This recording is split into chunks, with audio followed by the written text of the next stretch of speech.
And good evening, everybody. Thank you for joining me for the PPP Plays and for joining me a couple of minutes late. I apologize for that. This has been one of those days, trademark. Um, Actually, it really hadn't been that bad. It had been a great day. Recorded an episode of the Prancing Pony podcast. But just a few moments ago, as I was finishing up dinner, I stumbled. Plate and glass dropped to the floor and shattered into pieces. So I've been spending the last 5-10 minutes cleaning up the carpet, vacuuming the floor, and lamenting the fact that I would be late. So thank you so much for joining me. Excuse me. So tonight we have a little bit of a change in plans. I had talked about maybe doing some tabletop stuff tonight, but I was finally able to get my characters all moved over to the new 64-bit servers for the Lord of the Rings Online. So tonight we're going to enjoy the adventures of Hilburn the River Hobbit. And so looking forward to that. And then we'll do a tabletop session next week. Next week's session might have to move, so stay tuned for announcements. Instead of Tuesday at 6, it might need to be Monday. And then I have some good news for those of you in the UK and Europe time zones. This is actually the last Friday night that I'm planning on doing. Starting next week, instead of a Friday evening session, I'm going to be doing Saturday afternoons at 1 o'clock Pacific. And that will mean that everybody here in the States can do it, and that it'll be 9 o'clock in the UK. Well, actually, right now, only 8 o'clock and 9 o'clock in Central Europe, but eventually 9 and 10 once you all catch up on your daylight saving time. So that's going to be a little bit of a schedule change, but looking forward to that. And I'll keep you updated because there are a couple of streams that I will have to cancel because of travel. I'm going to be going to Podcast Movement at the end of the month, and then the week after that is my kids' spring break. And Katie, yes, I am perfectly fine. It was just one of these things where, like, I can't believe that just happened, but everything's all right. So let me go ahead and get the rest of this situation all set up for you. Let me move this over here, which means turning on the other camera so that I can say hello to you here. Hello. All right. And then more than that, of course, it means switching over to my PC. And, oh, I know what we're going to talk about first. We are going to talk about plugins. Now, I don't know how many of you play Lord of the Rings Online. Hopefully, it's a lot of you. But one of the things that makes the user experience better is plugins. And I'm going to talk a little bit about that at first because, I'm not a super tech guy. I used to be, right? I used to build my PCs from scratch. Actually, I still do that. But I used to be really tech oriented, and I didn't mind getting into the nitty gritty details of software. Not anymore. I don't have time for that stuff. So I'm going to show you when I log onto the PC, I'm going to show you a couple of simple mods. These are modifications that people have written to make the experience of Lord of the Rings Online a little better. They're usually, at least the ones I've downloaded, simply to make the user interface a little bit better because it is an older setup. So with that said, let me go ahead and switch over to the PC. In the meantime, Katie, thank you. I don't have the chat up, so if you want to send any questions over to our Discord chat, that'd be great. Let me pop this over.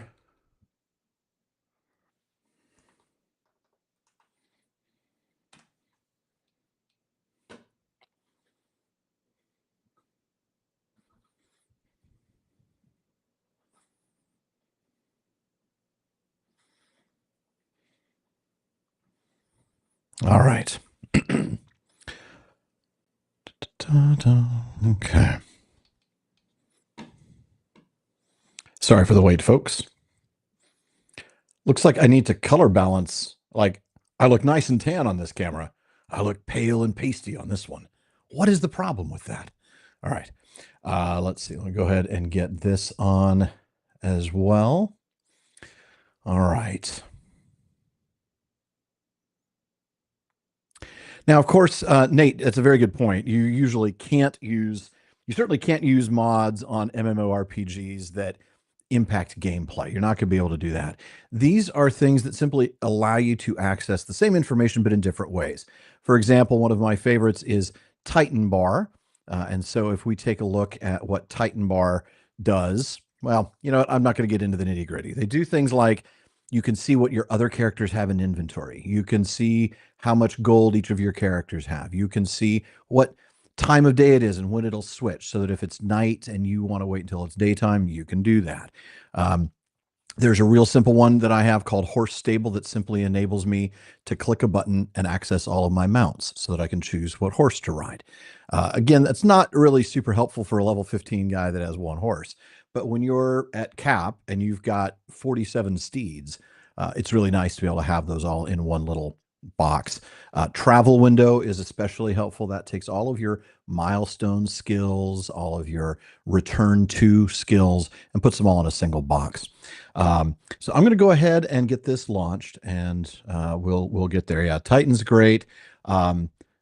The UI is very customizable, and I'll show you a little bit of that too. So let me go ahead and launch the game. Oh, and because of that, I'm going to put on my headphones so that you all can hear the audio. All right.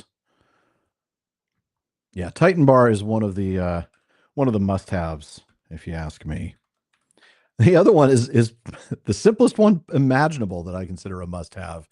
It's opaque quest tracker. It's basically an opaque panel that you can resize that you put behind your quest panel so that you can actually read the dang thing. All right.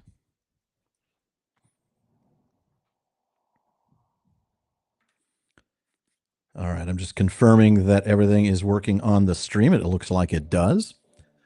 And folks, just so you're aware, as you ask questions, I am going to have the chat up over on this computer. Katie's trying to get me things privately as well through Discord, but she is operating on her phone tonight. So just be patient. If you have a question that I don't see, she will get it to me. All right. So I'm going to go ahead and pull up Hillburn here. Hillburn the River Hobbit. We're going to continue the epic quest and see where we're at on that and pick up. And I'll just show you some of the very basic facts, the basic things that I can do with these modifications.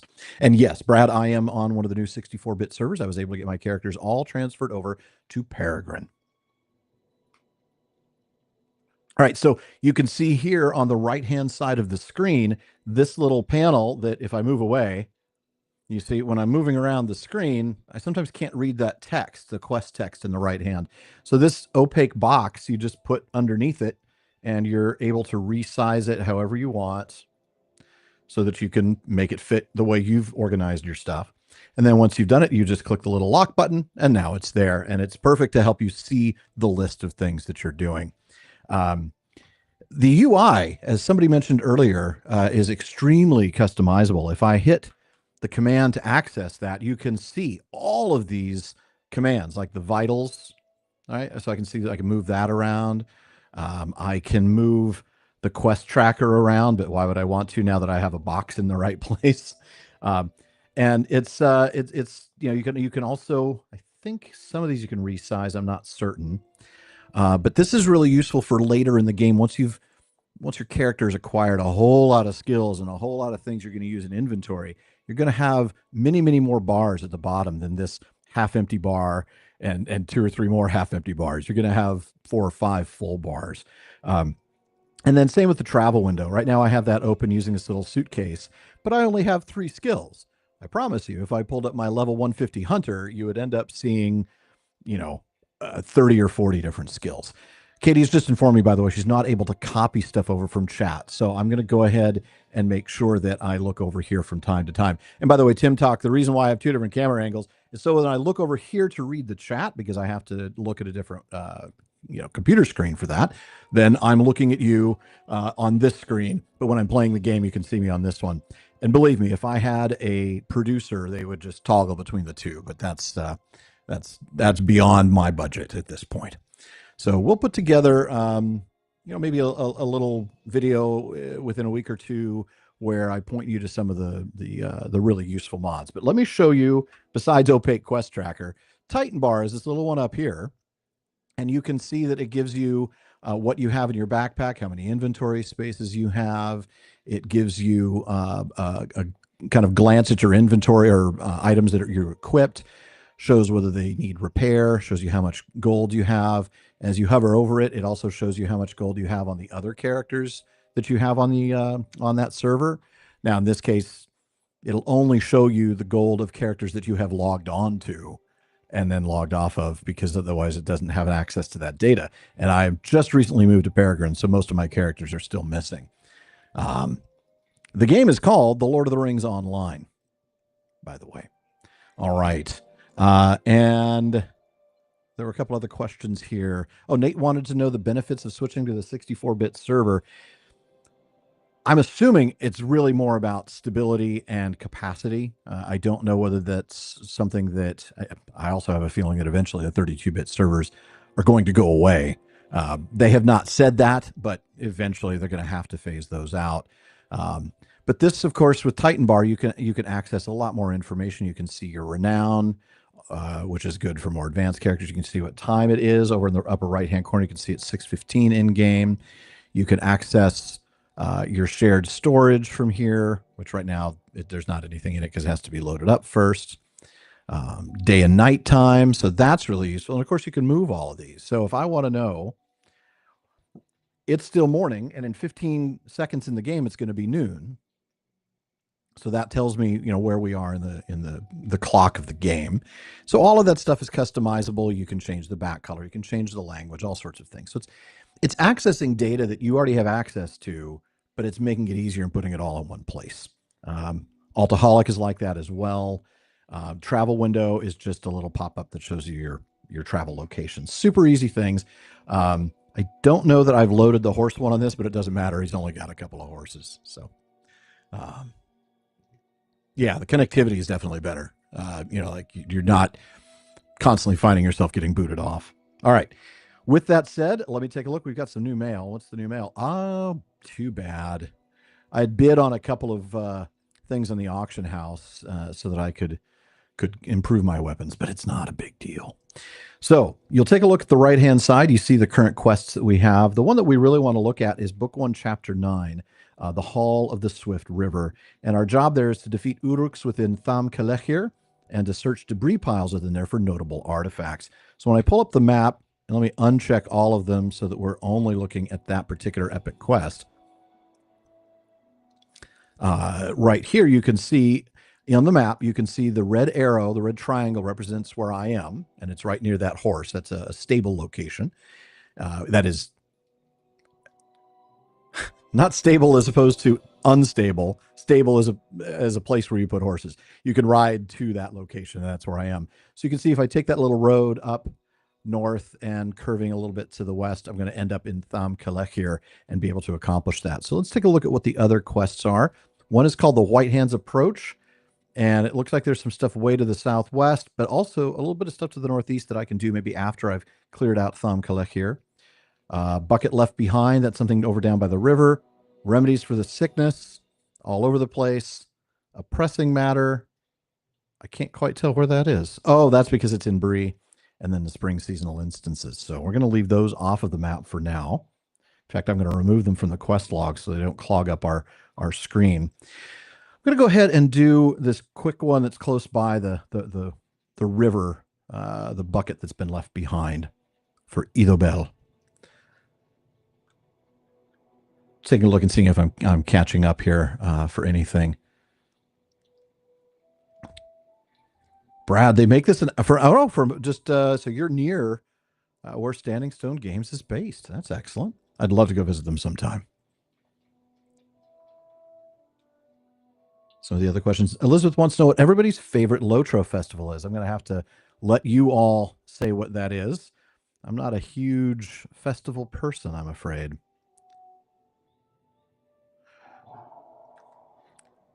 Okay, so we're still not near. Oh, I was going to avoid the nodes, but come on. It's a rich copper node. I've got to, right?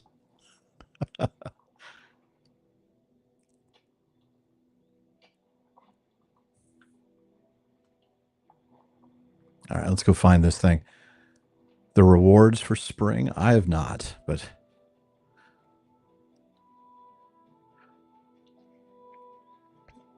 let's see. Oh, there's the bucket of water that Ethelbel had left. I hope I don't have to carry the bucket back, but I do indeed. See, so he's the little animation. Oh, there's a Huorn. Huorn. Not sure that I can fight them right now with the bucket in my hand, so I'm going to carry this back to the. Oh, there's an Uruk-hai. Very simple little fetch quest, but we wanted to get this out of the way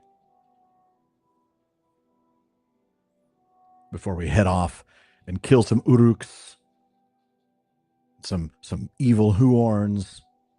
Katie encourages Alan to get every node. Mine every node. Chop every tree. All right. Lornell smiles as he delivers his water bucket. I could have done without the drenching, but thank you for retrieving my bucket. Perhaps next I should retrieve a towel. All right. Very good. Oh, I've gotten mail. What's that about? It's because I've completed a deed. Oh, they have gone back to the old deed tracker. I wonder if the new one was so bugged they just decided to go back in time. That got me 5 points for completing a deed. Complete quests in Swanfleet. Hassel asks if I could ask the professor 3 questions, what would they be? Also, Katie, what do you mean no singing? Nate, how often do I find myself running into other players? It's going to be a good question. Right now, while I'm in a place this far out that is really not, that's sort of an intro area, the answer is going to be not very often. But if I head to Bree, as I undoubtedly will later, you'll find that there are quite a few players. Especially, I would imagine, as they're learning about the new server and experiencing it. Wandering Holly Troll. I think he needs to be shot. Do you? I believe he does.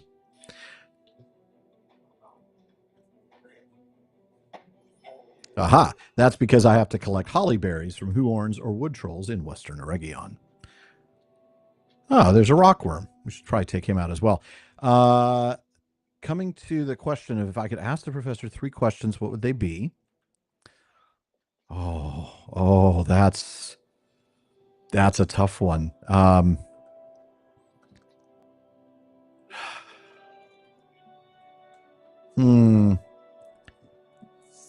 Only 3. I would ask him, would you please take a few weeks and write the full version of The Fall of Gondolin? Please, please, please, kindly. There's an NPC of some kind. Katie, what do I think of the troll designs? Yeah, I like them. They're very, like you said, sort of entish in look. These trolls, right? There are other trolls that are more traditional looking. All right, so in here, I'm supposed to defeat 6 total Uruks up in this area, these ruins. I've defeated 1, and there's another one, it looks like. As well as searching debris piles for notable artifacts. That doesn't give me a number for that. Let me think about more questions that I would ask the professor. But definitely Fall of Gondolin. I mean, I really would love to see a final version of that. I mean, there are a lot of lore questions, but I think... Oh boy, there's a lot of foes around here.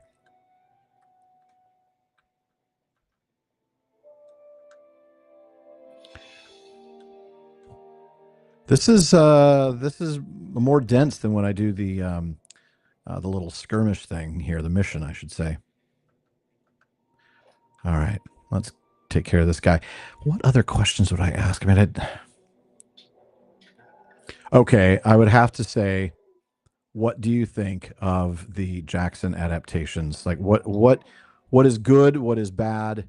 What is irredeemable?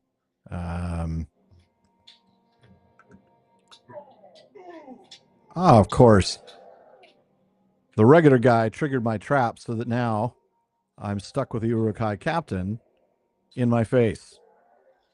All right. Wreckage and debris. Oh, there's a warrior. So definitely something about adaptations. No, I'm very convinced about Balrog wings. I wouldn't waste one of my 3 questions on that. Is that wrong? Is that wrong that I'm convinced? No, it is not. I would die on that hill.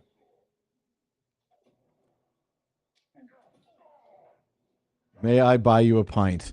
That's an excellent question. I think I would definitely ask that question of the professor and just sit and visit with him. So that's sort of like, because you didn't limit the questions. May I buy a pint and ask you a million questions while we're drinking? Sort of like, asking the genie for more wishes. Ixnay on the more wishes.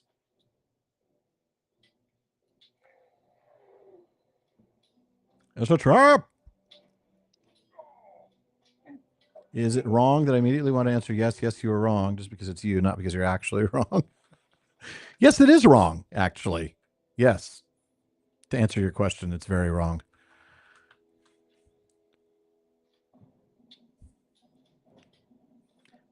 It's a trap. Wow, there are a lot of foes. And of course, unlike in a mission, they're going to what we call respawn. They're going to show up another time. If you kill the guys that are roaming around, you go back, they're going to be back. Can't see anything while I'm over there. So I've clearly killed the 8 that I needed to kill. I have clearly done that. All right, but I need to search more wreckage and debris. Ah, there's a wooden chest. It's my favorite foe and least favorite foe to face in the game. Probably depends on the class that I'm playing. Because when I'm playing a hunter, I hate those melee classes that just come in and I can't fight with them close up. Oh, more deeds. I don't know which one I completed. Defeat many Uruks in Swan Fleet.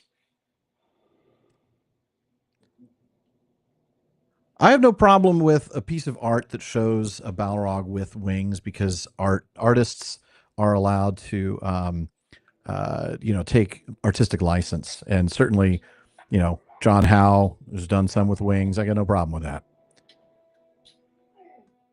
I do prefer my art illustrating Balrogs as having shadowy, insubstantial wings, metaphorical wings, as it were.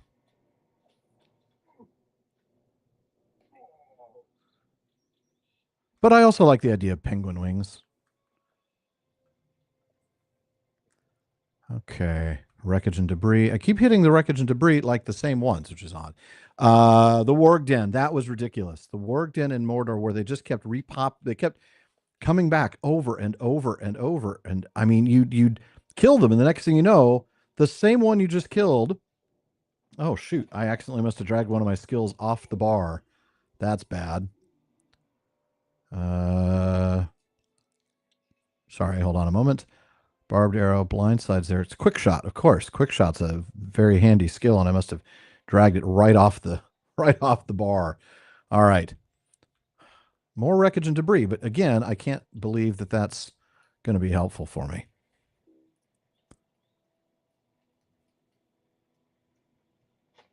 Aha, nope, nothing of interest. Oh, of course, I aggroed him.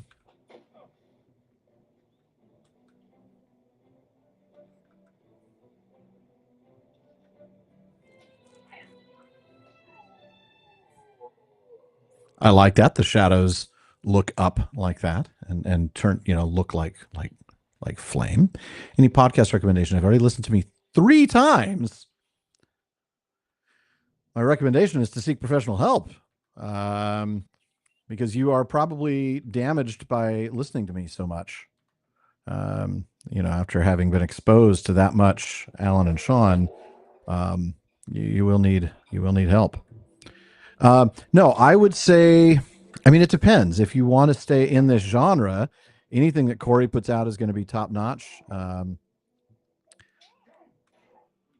Where are more debris piles? That's the problem I'm running into right now. Oh, what did I? Oh, I just triggered the captain. Search debris piles. Okay, there is something on the map, so that'll help. Okay, so that way, but that way a long way is where we want to go. I keep aggroing somebody. Fine. You want to die? I will kill you too. This is the other wreckage and debris, apparently. Oh, hold on. There's a captain. And he's going to have to be pinned in place.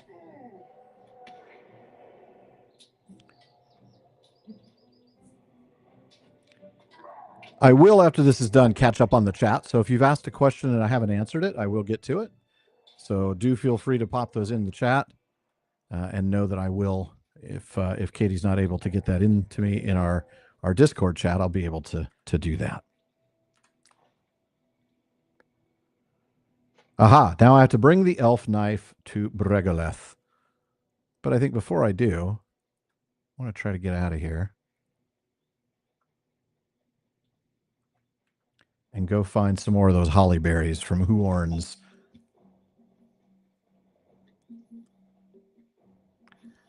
Eventually he'll tire of chasing after me.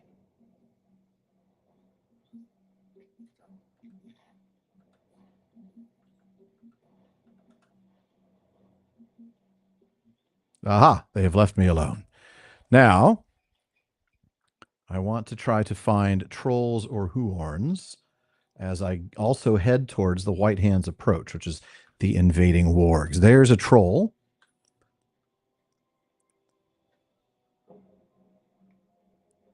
All right. In the meantime, let me see. So Hassel, okay, no, that's Tornado Watch now. I'm very sorry about that. All right. I'm going to scroll up for quite a bit here, about 7 or 8 minutes. Who is Gil-galad's father? That's a very good question to ask. You get the Fall of Gondolin done in only a few weeks. Well, now that he doesn't have to also be a professor. Scrolling. Favorite foes to face and least favorite. I have to think about that one, Katie. In terms of most favorite. Artists, let me know what other things you like, and I can send you podcast recommendations or mention podcast recommendations. Balrogs before they fell to Melkor had wings. The shadows are the memory of their wings. That's an interesting thought. No, Katie, I'm not calling you damaged. Yeah, I'm sad to say I'm not part of my kinship anymore because Katie's character, the kin leader, isn't on there yet. So our kin isn't here.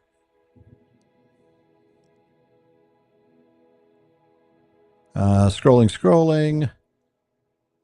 All right. Excellent. Getting back to the game. If anybody has any questions, do let me know. In the meantime, see if there are any more Huorns. Oh, I forget. I'm a hunter. I can look for that. Let's see. That's going to be Passage of Nature. I don't think the trolls will show up. Maybe they will. Ah, the holly will, though. So that would be a Huorn that's wandering along. Aha, there he is. I'm going to shoot him from a ways after I build the trap. Oops. There we go. I was a little too far away. Now I'll run away so that we can trap him. Nothing like trapping a tree. Come on, buddy. Right on over here. And there you go. Okay. I'm sure we'll find one more accidentally, if nothing else. What would I say are the best crafting skills to go with for a new player?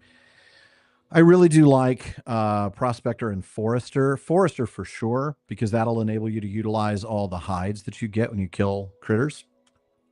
There's a rockworm. So, but Prospector, because when you do have characters that want to make things with metals, metal smiths and armors, weaponsmiths, I should say, those things are definitely the kinds of things that you're going to want to not have to purchase or track down. You want to have at least one character that can do mining. Okay, we're pretty close now. I want to defeat the invading wargs in this area. Oh, I see. Here we go. There's an invasive warg.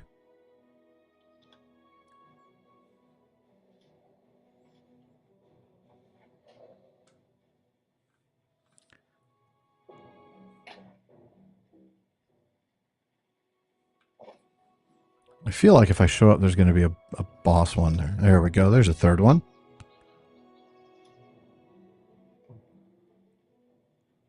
There's another one.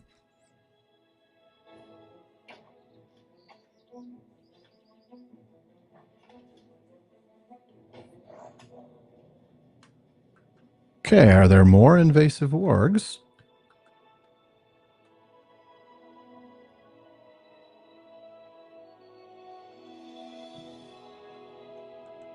There's one. I just need to kill 6 of them. Farming's a really good one too, actually. That's another one that I would highly recommend. Now you can actually have 4 skills, so you could do something like that. But you want to have some that will enable you to take care of things in the natural world. You know, like being able to harvest materials, and then you want something that you can use to craft something with those materials. So maybe if you're a forester where you can turn the hides into leathers, then you also might want to be a tailor so that you can make light and medium armor with those hides. But of course, that's only useful if you're a character that can wear those pieces of armor. That's why a hunter, I like having the forester and tailor professions. Farmer's good too, though. Farmer's really good, yeah. Because it's especially now, it's really just it used to be that you could count on having stuff on the auction house for cheap, and these days nobody makes anything for lower level characters. Well, not nobody, but very, very rarely do you find anything of use. All right, we're going to go into this kind of square area on the map because we just need to find one more troll. So I'm going to get in here and I'm going to go ahead and access my skill, Passage of Nature, see if I could find a Huorn. There's a Meandering Holly, and he's over here somewhere. We'll avoid the annoying Kraban and the annoying Firefly. Oh, the Fireflies are really annoying. There's the Meandering Holly. We'll set a trap. We'll knock him down. And then we're going to turn in all 3 quests at once because we are all about efficiency here. Oh, apparently that Kraban decided I was annoying him. So, all right. I'm going to go ahead and port over using 1 mithril coin. Who wouldn't want to make pipeweed? Absolutely. All right, doing deal. Our resolve must not falter. Oh, are the others at the other place? I got to go to Ethelbell. All right, well, that's okay. Instead of using a, first of all, rich copper deposit. Huh.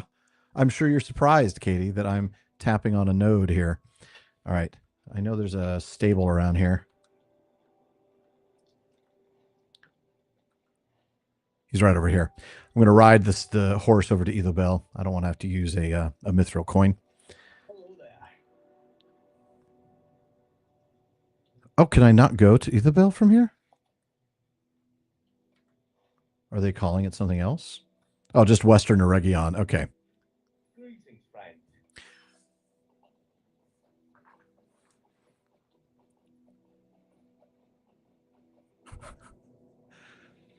All right, we'll turn in these 2. We're going to talk to Lornell here, the holly berries, and we get some blueberry tarts for it. Now, the blueberry tart's a food that if we consume, it will remove a disease or a fear effect and give us a little bit of a boost to our ability to regenerate health. Now we get another new quest that would have been handy earlier, which is collect blades from Uruks near the place where we just killed all those Uruks. We'll accept that. We might not do it. Bregaleth. This is the important one because this is the official epic quest, so we want to do that. So, right, we found the Uruks. I do not doubt it, but did you find anything else? You hand Bregaleth the elf knife you unearthed from the debris at Tham Kalekir. She blows dust from the hilt and wipes the blade clean. Unless I am very much mistaken, this is a dagger of the Bright Company, Hilburn. Many were their glorious deeds in ages past, and long did they fight against Sauron and his minions. Were it not for such worthies as Celeborn and Glorfindel, who survived the war, or heroic Oronorild, who did not, the rout of Eregion might have been even worse. Just ask Celebrimbor is pretty bad for him. I will bring this dagger to Imladris, where it can be kept in a place of honor. If it truly is a weapon of the Bright Company, and we will encounter the Bright Company again, it is fitting for it to come to rest within the place of refuge for which its wielder fought and likely died. So we're going to get more rep coins, the iron coins of Cardolan, and we're also going to choose a piece of armor.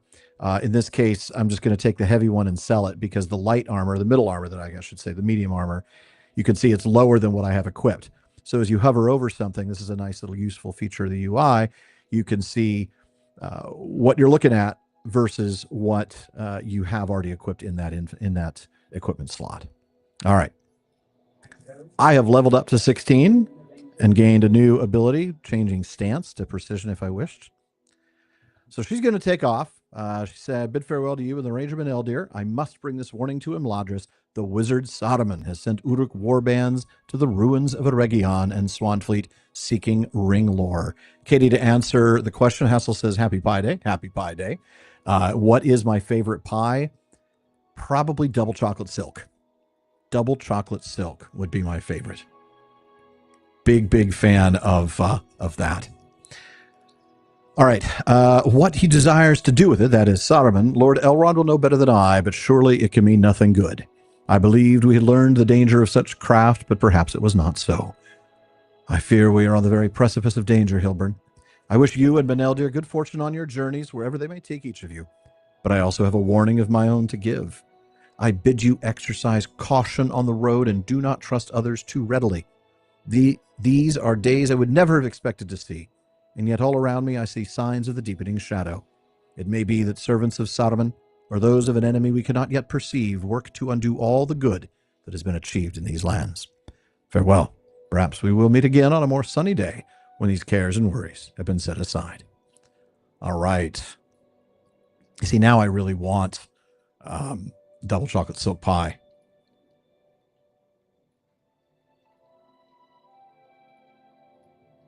Seth, what would you like me to do? I'm seeing that you want me to do something systematically. I'm happy to read I'm planning on reading all the text of the epic quests. I'm not going to necessarily read all the quest text for the fetch quests and things. So next I'm going to talk to Meneldir at Ethobel. And then I also have to deliver the pelts, by the way, to Ravanda. So let me do that first before we move on to the epic quest.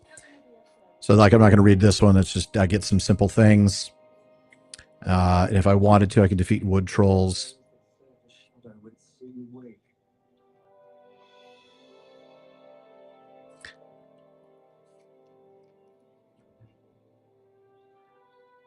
People who like the festivals will be very happy. I just grabbed the... I have points to spend on my skills. What did I just do?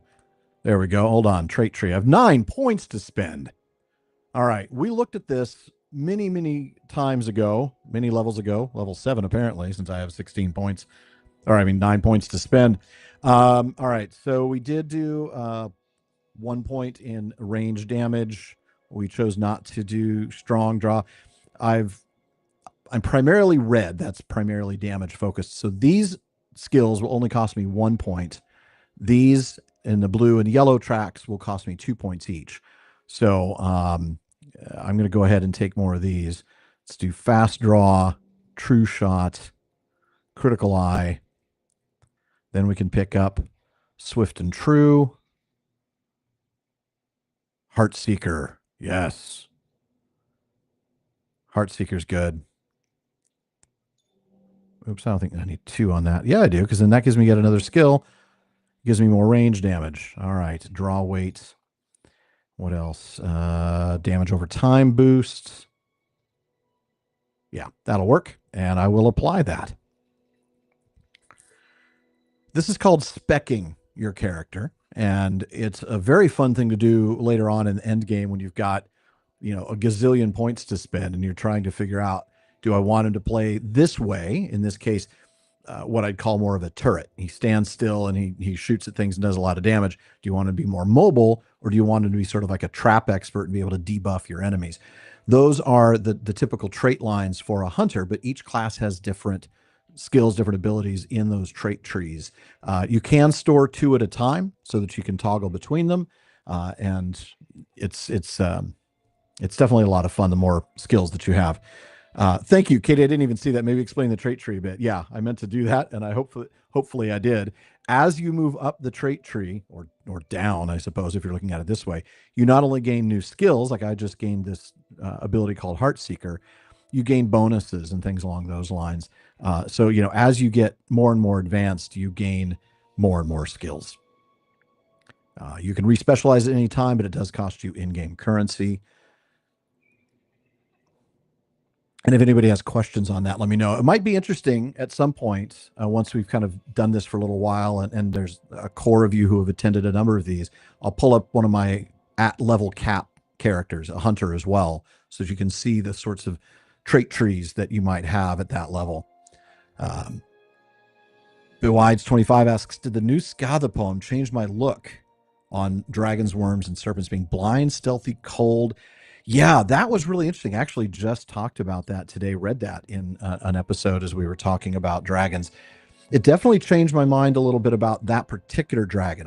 About that particular type of dragon, the cold drakes. I always thought they were just cold in the sense that they didn't have a fire within them. I didn't necessarily imagine them to have cold projection powers, but that poem about Skatha, he freezes people with fear and his breath. Very, very scary. And of course, Katie's right. I'm going to remind people about the importance of agility and critical hits. When you pull up your character screen, you'll see the basic stats, things like your morale, which is essentially your life, power. So if you're thinking about this like other role-playing games, it's like your mana, right? It's what you use to spend to cast your skills. Armor, how difficult you are to hit, how much damage you reduce from your attacks, I should say. Might is important for certain skills. It's usually more important for characters like champions and captains and guardians and things like that. Agility is what you want to have if you are a hunter. I believe there are some other classes where agility is the primary stat, but that is your primary stat as a hunter, because everything that you put into agility helps determine things like how readily you hit an opponent, how often you might critical, how much extra damage you'll do with a critical, things along those lines. Vitality is simply how tough you are, so it's going to affect your morale as well as your ability to regenerate morale both in and out of battle. Will and fate are more for your magic users, for your lore keepers rune keepers and lore masters. Fate as well, I believe. I can't remember. I don't play a lot of those. Yes, Skatha does appear in Lotro. So then you get these little extra skills called critical rating and physical mastery. These are very important to hunters in particular. Critical increases the chance you're going to hit. And you can see it's really tiny. I don't expect you to be able to read this at all. But right now, the critical hit chance of a ranged attack for me is a little over 13.5%. So that means that when I attack somebody, there's a 13.5% chance that it will be a critical hit. And there's a 3% chance that it'll be a devastating hit. And then, of course, your critical attacks do more damage and your devastating hits do even more. Physical mastery talks about that. So that means that, physical range, right now, my damage against enemies when I'm using ranged attacks is improved by 122% because I have additional agility. So each character class is going to look at improving different traits and different skills. We'll eventually get into the trait panel as well. Not right now. These are virtue traits. I don't even know. Oh, yeah, I can apply them now. So I want to probably do confidence. Oh, no. Yep. Slot in confidence. And I guess the only other one I have, which is compassion. Eventually, you can slot up to 5 of those, and each of those gives you bonuses. And again, you want to do that based on not only the class that you're playing, but how you play that class. So those are important things. All right. And we'll get you the more that people are interested, the more I'll like look into getting, resources and providing them on the website. All right. If I take a look at the map, you'll see that the unrest at Tham Lasgal is all the way over there. And a little bit of both is up there at Tham Kalek here. So unless Maneldir is sending me to one of those places, I'm probably going to cancel. Aha. And you should as well. To that end, might I suggest that we travel one road rather than two, Ilburn? I must bring word to the chieftain of the Dunedain of the danger posed by Saruman and his Uruk-hai. He will not greet me warmly, and I know not where he will be found, but this warning must be delivered all the same.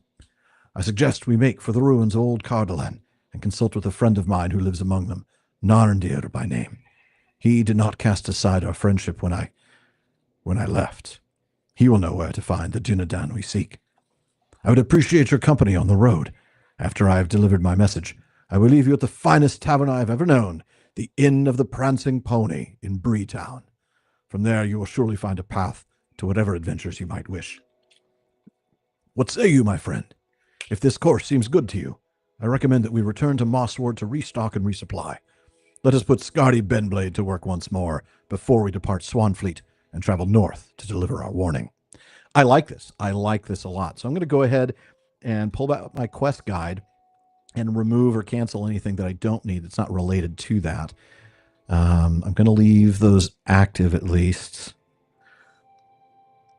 Okay, so I'm going to remove these gray quests that wouldn't give me any experience anyway. So I'm going to cancel those.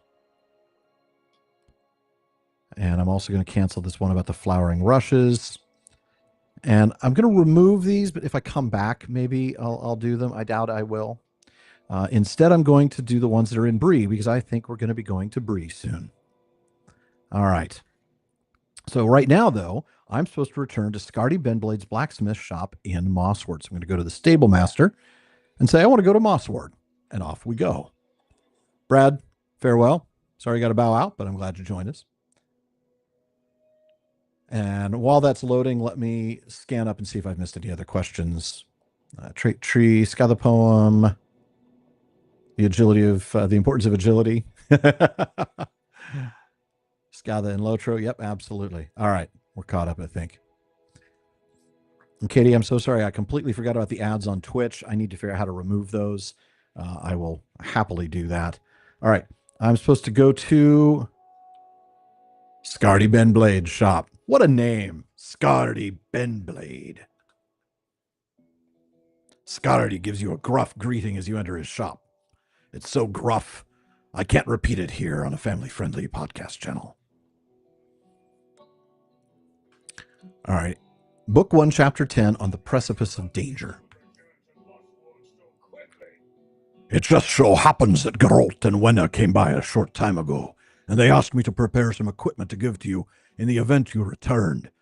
Seems they wanted to give you a reward for looking after their boy, Tegwin, instead of killing him like I would have done. Not actually in the game, that text. They arranged to pay for it, so who am I to argue? They have so far kept the lad from bothering me as often as he used to, which is nearly payment enough, if you ask me. Nearly, I said. Peace of mind doesn't put food on the table, but luckily for you, coin does. So you pick whatever you like, and no cost to you. All right, so I'm going to automatically get the Iron Coins of Cardolan, of course. Those are more reputation things to barter with. And then I can choose basically any weapon that I want. Except you'll see some of these have a red box around them. That indicates that I can't use that. I can't equip that. Battle gauntlets are only usable by a brawler. A dwarf-made rune stone, only usable by a rune keeper. And the staff is only usable by certain classes.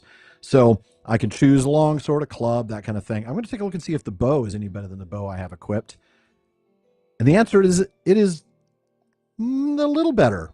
Actually, it's the same damage as the one that my woodworker crafted for me, but it has an increase to agility and physical mastery, which is pretty nice. So I'm going to go ahead and take that, and I'm going to equip that. And I'm going to see if there's anything else in my inventory that I need to equip. Doesn't look like it. I'm not really seeing anything equipment-wise. Okay, and that makes sense because I wasn't defeating humans. You'll find that the types of enemies you defeat have a lot to do with the kind of loot that you get. All right, So where does your road now lead? Old Cardolan, you say? Scardy strokes his beard. Wait, did the narrator just speak in Scardy's voice? That shouldn't have happened. Scardy strokes his beard. There's not a lot there, as I understand it. To hear Meneldir talk, you'd think there was a great kingdom, but that was long ago. Claimed by war and plague it was, apparently, and now it's remembered mainly by rangers and by scholars, and by those with the misfortune to hear them go on about it. I'll not stop you, but if you're going that way, you'll need to cross the river at Tharbad. The bridge there is out, and the crossing will not be pleasant. Enjoy yourself, Hilburn. I'll stay here in my shop where it's warm and dry. All right, so now I'm supposed to talk to Meneldir, who magically has shown up here. Hassel asks, who is my favorite hobbit and why is it Lobelia? Because Lobelia is flippin' awesome, but she's not my favorite. I'm a big fan of Farmer Cotton. Farmer Cotton was ready to go the minute the guys came back. I mean, the Scouring of the Shire, Rosie's dad. I really like him. I mean, Maggot's great too. Don't get me wrong, and Lobelia is phenomenal. And then, of course, you got the main four, right? Frodo, Sam, Merry, and Pippin. But yeah, that's going to be my favorite. Scardy is right. If we are to reach Cardolan, we will need to cross the river Gwathlo at Tharbad. When the Númenóreans built the city, its great bridge provided a valuable link to Gondor, and trade with the Southlands flourished.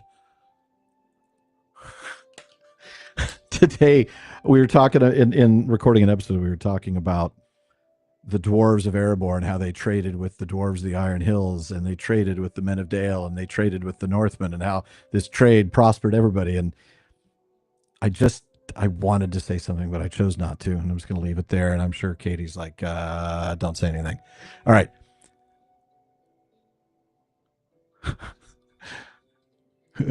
Play Yondershire. I will play Yondershire.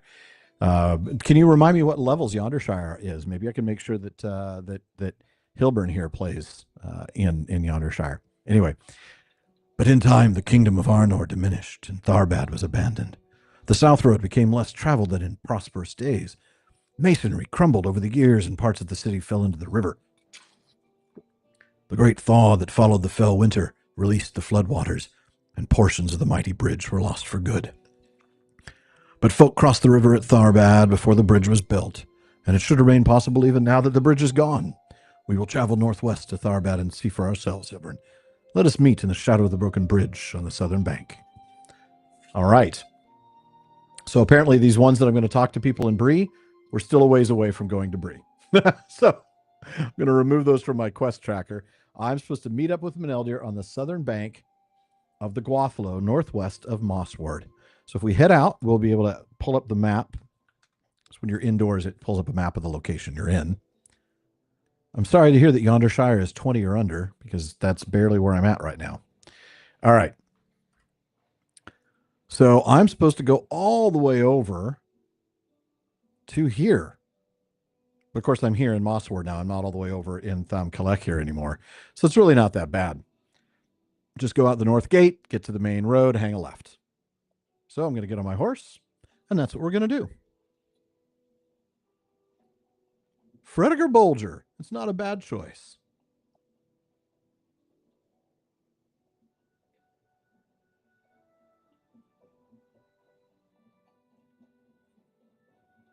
All right. Anybody have any questions while I'm on my horse?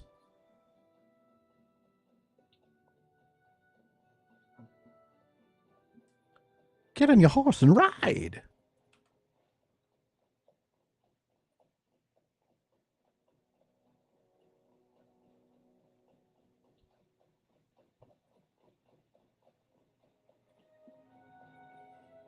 And yes, to answer your questions, you can harvest a resource node while you're mounted. It just doesn't do any animations because it would look really weird.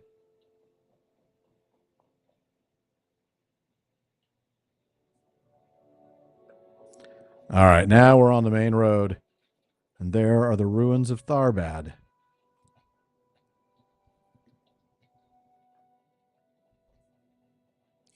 Katie, yes, everyone was wondering that. Yes, they were. Yes, they were. So now, by the way, now that I'm a little bit advanced in level, I'm level 16, that's not advanced. But the characters around here, the enemies around here, won't even chase after me. They're gray, which means they wouldn't give me any experience for killing them. But it also means that they won't chase after me. However, if I run them down with the horse, nothing at all happens. Look at me skipping that copper deposit, Katie. All right. Least favorite character. Least favorite hobbit. Least favorite hobbit.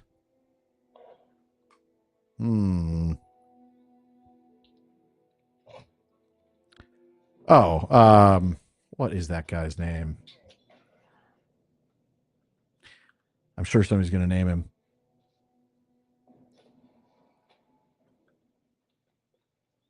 He ends up being the blacksmith, or the I'm sorry, the work in the mill. Work in the mill.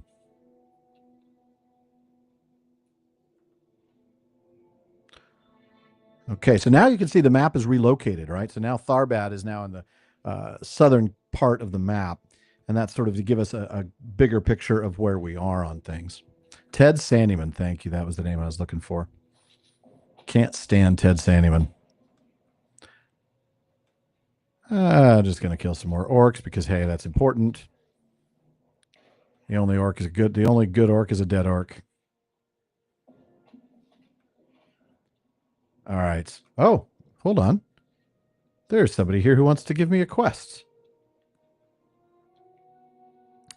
I'm a woodcutter, friend, not a fighter. When I encountered orcs within the flooded city, I ran. It is without shame that I tell you I dropped my axe, though I need it for my livelihood. Do you think you could repay the orcs for this insult and recover my axe at the same time? No. Of course I will, because I'm pretty sure I'm going to be facing off against a whole lot of orcs.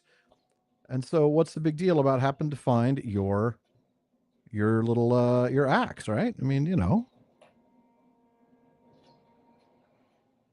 All right.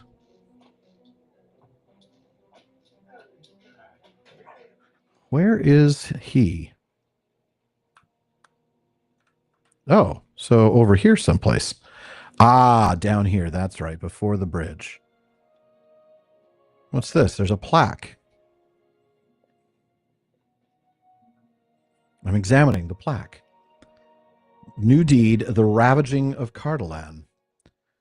Discover. Okay, so I'm supposed to discover various monuments: the oath plaque, the stone seat, the dead mount obelisk, things like that. So, all right. There's Meneldor. There's a wooden chest. I'm going to get my treasure first because, you know, we all need our treasure. I know the music here is fantastic. What ruins would everybody visit in Middle-earth? Oh, man. Don't know. That's a good one. Bob and Nob are the same hobbit. I'm actually not sure. I forget which one's which, but I'm actually convinced one is a hobbit and one is a man. The one that's actually the ostler, the one that handles the horses, is, I believe, a man. I don't think a hobbit would have the physical strength or size to actually handle the steeds of men that come into the town. That's my theory. All right. Hello, strangers. Be you friend or foe to Rohan? I admit I cannot tell from your mien. Are you a friend to Rohan and to its people? You assure the woman that you and Meneldor do not seek to cause trouble for any good folk, and that you merely seek to cross the river on your way north. The woman thinks for a moment and then nods. She turns her eye upon Meneldor. First, you must answer me these questions 3. No, do not think this question too forward, she says, but I must ask it. You are dressed as I was told the Dunedain Rangers dress, well suited for a life in the wilderness of the inhospitable north. Are you one of this kind? For they are the folk I seek, and my errand is urgent. Your question is not an easy one for me to answer. Let us say I was once of that folk. But if need drives you to seek the Dunedain, your search is not at an end. Yet our purposes may align, for Hilbert and I also seek the Rangers of the North. Meneldor turns his gaze upon the tumultuous river. Each of our paths requires we ford the Gwathlo, the river Greyflood, and it will not be easy. I fear the raging waters will be too much in places for your steed to safely make the crossing, and it appears orcs watch the shallows. I only know the Rohirrim from tales, but I do know they are loath to part with their horses, unless at great need. If such is the need that drives you, I would know your name. Perhaps you will tell us of your errand on the far bank. If not, I would bid you farewell, for Hilbert and I can no longer delay. The woman thinks for a moment, regretfully dismounts from her steed. Seeing if I'm getting any questions over here. Austin Ethel, yep, that would be good. In Silmarillin Curse for token, a curse of meme and the dragon curse, but forgot to delete the drowning of the Menegoth treasure in the river. Ooh, that's a very good question. I don't know. Fair. I just can't imagine that they're still human. I don't know, Timothy, whether, but yeah. All right. Bewides 25, that's a very good question, but it's not one that I'm going to be able to answer right now. I'll have to take a quick look at the text involved to give you ideas. Farewell, my Starkmod. May you find your way back to the yellow fields of the Mark. I will see you again when my task is done. The woman turns back to you, a cold look in her eye. The fate of Rohan rests upon my quest, or I would not leave one so loyal as my Starkmod. So swears Egfrith of Fartham, who has ridden here with all haste to acquire the help Theoden King requires. Now let us ford the river, and at once. And we're supposed to reach the halfway point of the crossing of the Gwathlo, which looks like it's over this direction. There's going to be enemies to kill, which is good. We like that. I do like that thinking, though, Tim. On Timothy, on the ability of whichever one it is, Knob or Bob.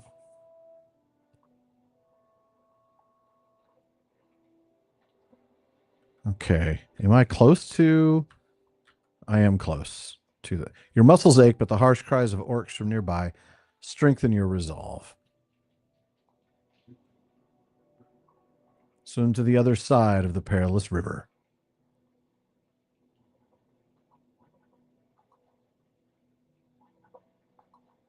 Swim, swim, swim. Swimming is very slow.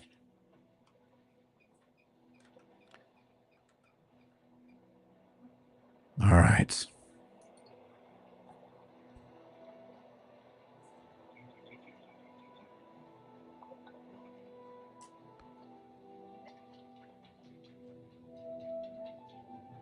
This must be where I'm supposed to go. Aha! You emerge dripping from the river, glad to be across at last. That was not pleasant. We've reached the northern bank. I will need rest for a short time. How fares Egfrith? We're supposed to wait for her to join us. There she is. Starkwood would have followed me anywhere I would lead him, even to his death. Even to his death. He is the same as I am, for I would do anything for Rohan. Egfrith breathes deeply and rubs the feeling back into the muscles of her arms.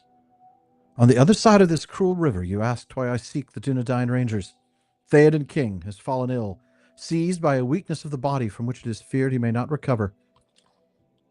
I was told the Rangers of the North know methods of healing that might cure the king's ailment.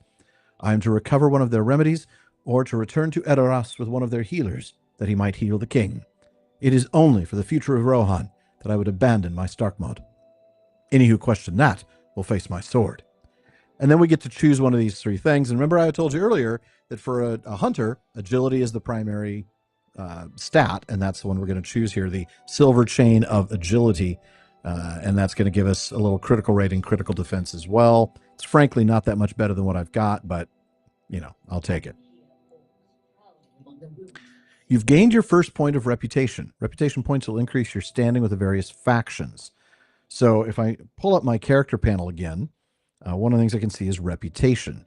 And you'll see that there are some default affiliations, default factions that you are aware of. The Matham Society, clearly hobbits, Elves of Rivendell, Thorin's Hall, Men of Bree, and the Dunedain of Cardolan. And you can earn reputation points with them. And the higher that you get with reputation in those certain factions, the more access you have to things. Like they might sell you things that they won't sell to somebody that they don't know very well. Or if you get kindred status, you might get a special mount, a special horse that you wouldn't get otherwise. All right. Looking at seeing if there's anything I need to be aware of. All right. I can hear orcs prowling among the ruins of the city. And if we do not post a watch, they may surprise us while we rest from the crossing.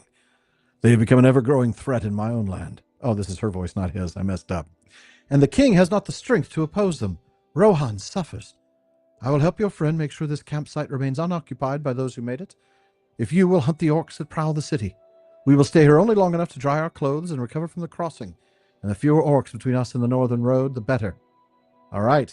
Defeat orcs in the ruins of Tharbad. Probably not going to ever get a chance to go back to the other side of the river and find that axe, but maybe. All right. So we just have to go kill 8 orcs. That's an easy one, right?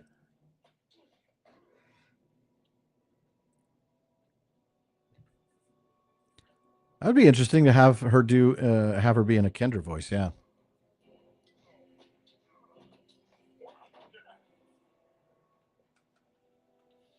Set up a trap since there's 2 of them.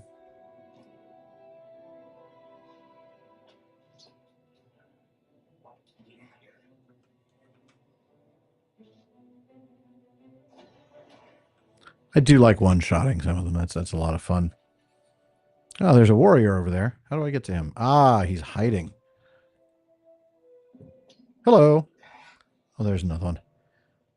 See, when you're well equipped like I am right now, it actually one-shotting common enemies is something that happens. It's fun. Hunters are spec'd for damage. You know, I mean, a guardian, for instance, no matter how good you spec him out, is not going to be one-shotting stuff because his whole deal is to sit there and take damage. Where would I? Congratulations, you were the winner of a fabulous, all expenses paid weekend trip to Middle Earth. This trip is all meals provided and flights. You also get to choose where you visit. Where do you choose to go? This prize is brought to you by Manway Airlines. OMG Manway. Oh, anywhere I want. Whoa. Any time that I want as well. I could choose like first stage Gondolin, for instance, because that would be probably where I'd want to go. How fared you against the orcs, Hilburn? Did they bear the insignia we encountered on the Uruks of Swanfleet? You tell Meneldir the orcs that prowl the ruined city do not appear to wear the mark of the white hand, and to your eye they belong to other orc tribes. What do you know of this symbol, this white hand? Orcs bearing this mark have appeared in Rohan of late, and many are the towns and crofts they have troubled throughout the Rittermark. The king's illness prevents him from properly dealing with these raiders, and every day the kingdom grows more weak, more frail. But who commands this tribe against my people? Meneldir gives you a warning look, and you tell Egfrith that Uruks of the White Hand must serve some powerful chieftain of their own kind. She rests a hand against the pommel of her sword. Yes, that does seem to be a way of that kind. Still, the orcs here in Tharbad need not serve beneath the White Hand to endanger my own errand or your own. There are other fires to the west, on the other side of the broken bridge from here, and if you clear away their defenders, we will rest more easily and be better prepared to travel safely to the city. So we're supposed to scout some campfires to the west of the broken bridge. So let's take a look at the map and see where that is. Okay, so it's over that direction.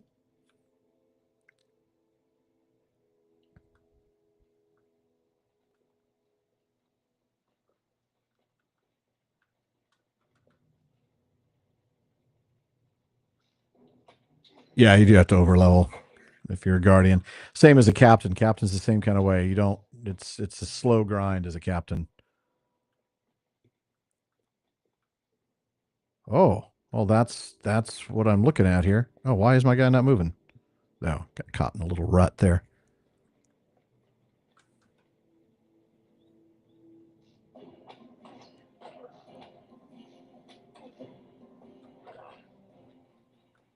Okay, scout campfires to the west. That's pretty much where I'm at. So apparently I'm going to have to actually get over here and kill these guys first. Light glints on the weapons of a man fighting further to the west. Okay.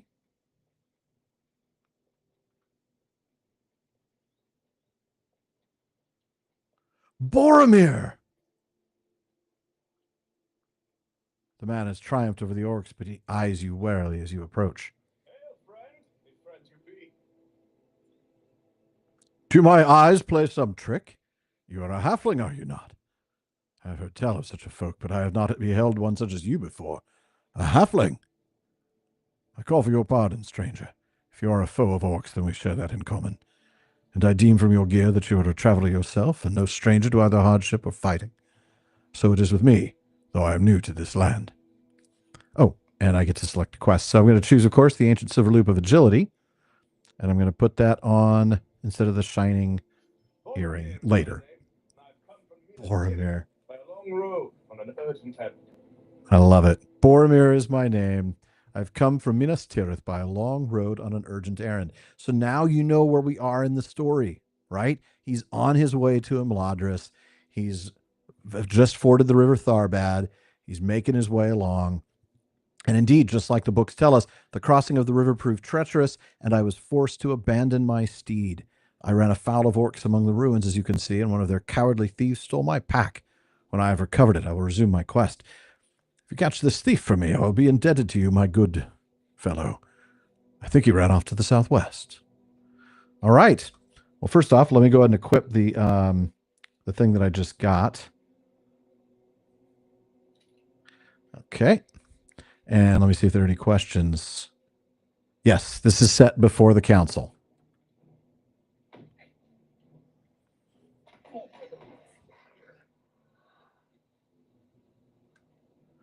It is a really good Middle-earth adaptation. All right, where is his pack? Somewhere around here, right? Somewhere to the southwest.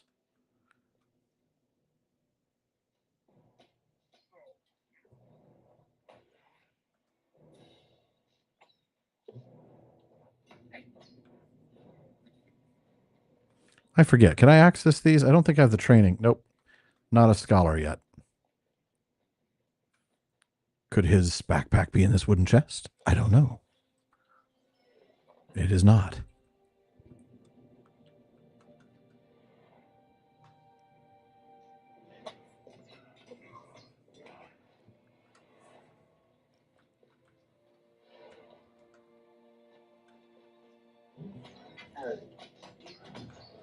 Oh, I've leveled up again. I'm now level 17. I think I have some stuff in my vault for when I hit 18 at least. Maybe it's in here? It looks like it's that way. So in here and over, maybe? Okay. A lot of enemies to deal with, that's for sure.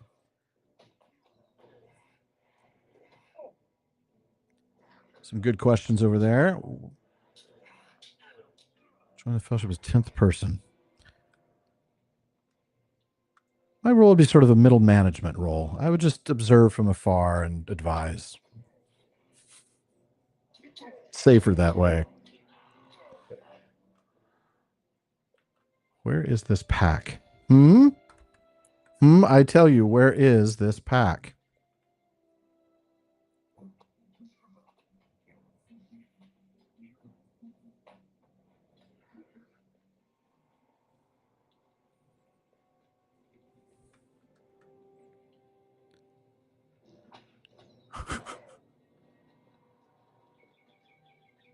Maybe down in here. I don't see a pack, but maybe it's on one of these guys, you know, maybe it's being carried. Recover Boromir's pack from an orc thief. Okay. So it is on one of these orcs. We just have to kill a bunch of them until we find the one who stole it. Find the one who stole my backpack.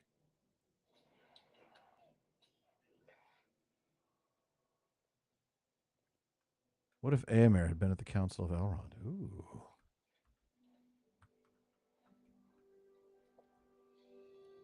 That's a good question. Well, he would have had something to say about the rumor that that they've been giving their horses as tribute. That's for sure.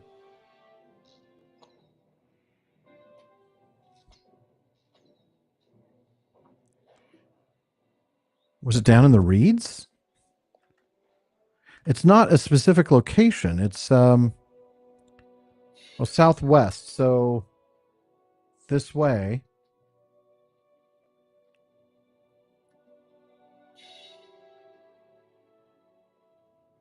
Ah, there he is. So it would have been a lot easier. Thank you, Katie. Appreciate you telling me that. Oh, great. And they just regenerated.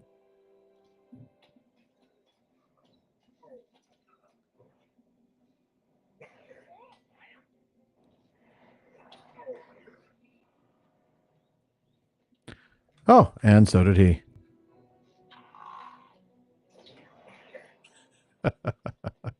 All right, Boromir, here's your backpack.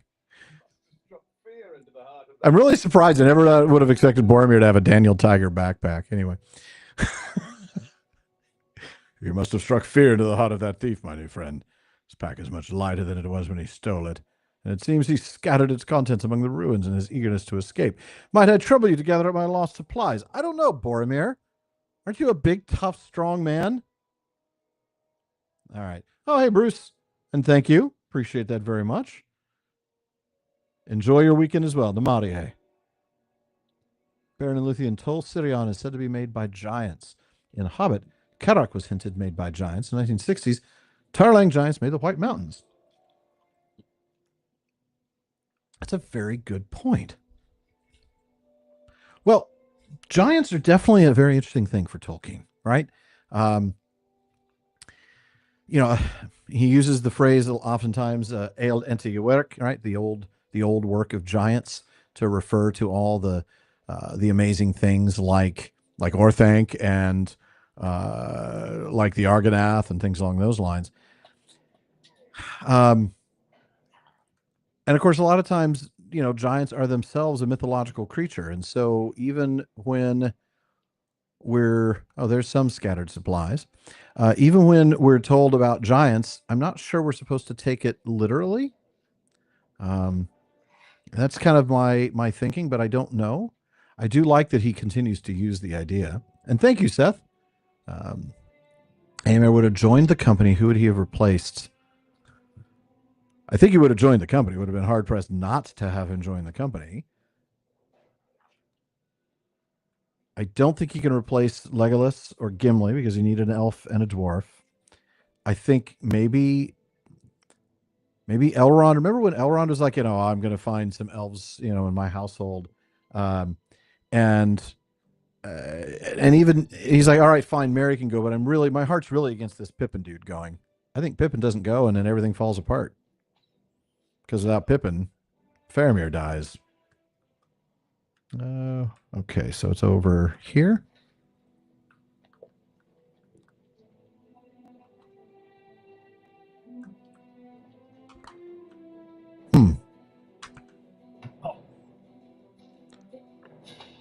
It was an thankless job. Oh man, Seth.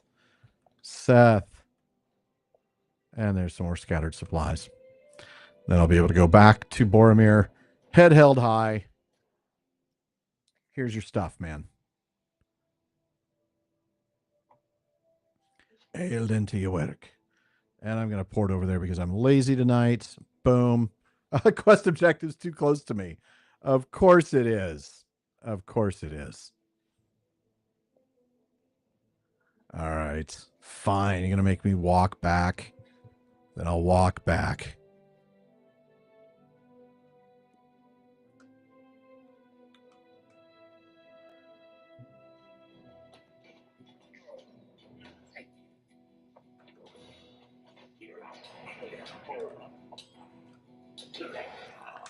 And pretty sure that means this other dude's going to show up here. No, he's not. All right, Boromir, here's your stuff. Thank you for this, my new friend. I'm in your debt. Not only that, but I must beg your pardon, for I was so surprised to see you that I did not even ask your name. Pray tell it to me now, and forgive me the oversight. I'm very used to dealing with my father, who doesn't give a damn about anybody's name. Halflings are never seen in my homeland, and I was taken aback, but I meant no offense, and mean none now. Hilburn, it is my honor to make your acquaintance, Hilburn. You say your companions are nearby. I would join with their fire if you think I would be welcome. If not, I will continue on my own, but it has been a long road, and it would not turn down a friendly campfire and pleasing conversation. All right, we're headed back to the fire and the Rohirric woman and Meneldir. Egfrith, I think her name was. Yeah, well, that, I mean, really, everything happens not just for a reason, but because, man, if it doesn't happen, I mean, without Pippin, so many bad things happen. I'm trying to avoid getting hit just because I want to get faster here. I want to move along. I don't really need to kill any more of these guys. Not that I've suddenly turned pacifist, mind you.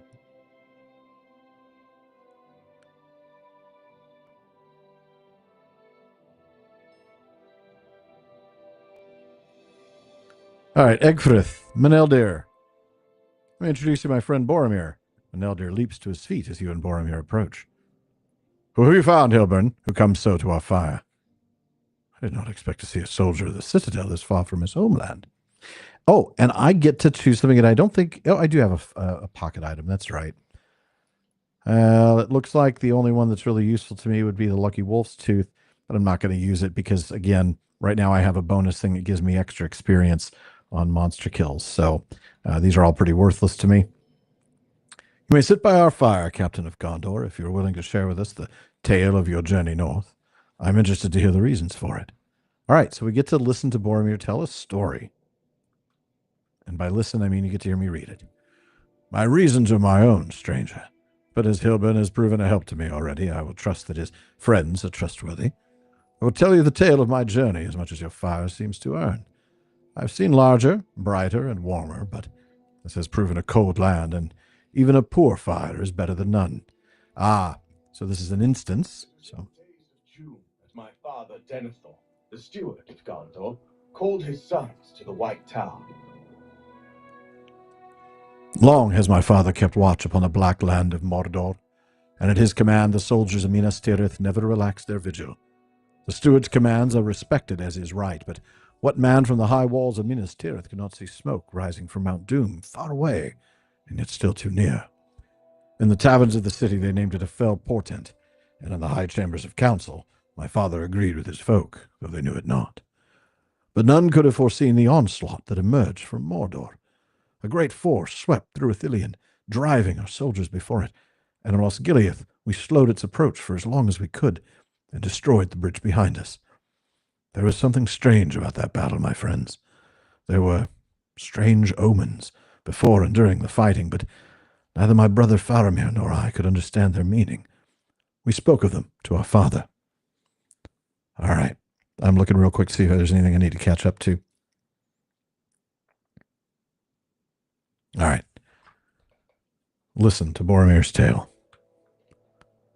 Sorry for how dark this is, but there we go. Look at who we get to see. What does it mean, Father? It means these are strange times in which we live, Boromir. But it may be a message. Speak to me not of fairy stories. We have always measured our strength by the bright sword and the sturdy shield. And so we will today. I am sorry, Father. We mean not to question your wisdom, Father.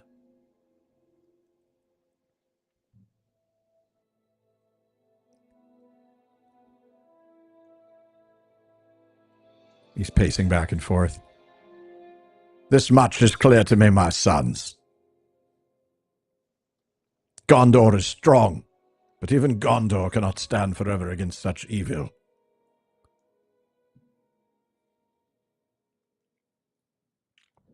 Can it be that names out of legend may hold some key to defeating this enemy? Imladris. Can it be?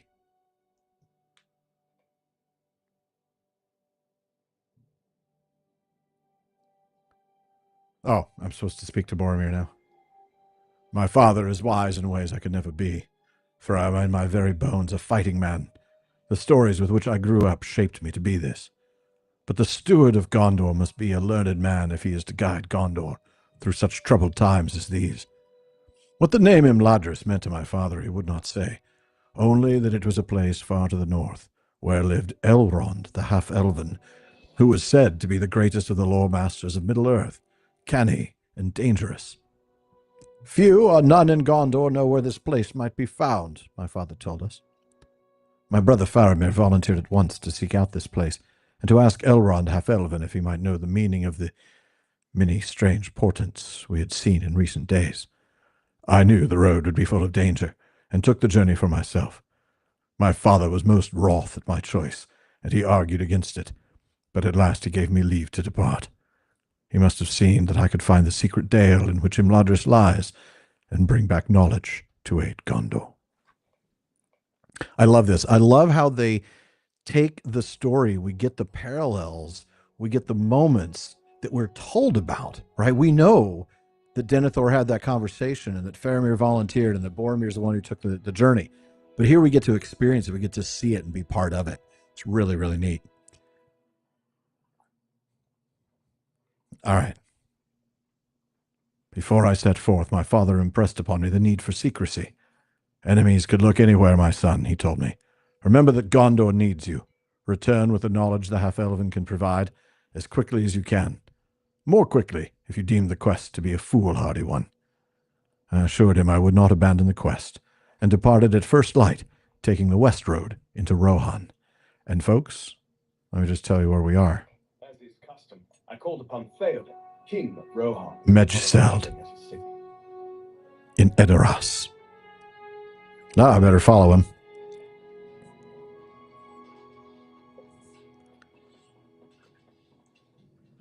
You are welcome to Medgiseld, ruling seat of Theoden King.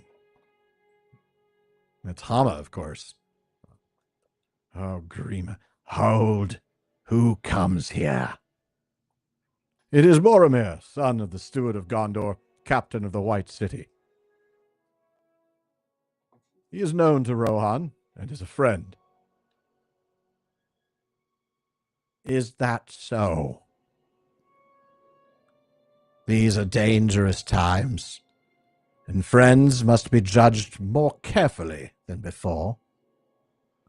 The king is indisposed and will see no one today. I was denied my audience with Theoden, but I did speak with others at his court. So now we're supposed to consider Grima, Hama, Theodred, Eowyn, and Éomer, and they're all around here. So we're going to take a look first at the bad guy, Grima. The man, yeah. Foul look. I did not like him. So we get to hear Boromir's talk of each of these characters, sort of his experience or his take on each of them. By the way, aren't those doors the coolest doors? I mean, I know we're supposed to talk to Hama, but look at those flipping doors. All right. Hama. Theoden's stalwart is named Hama.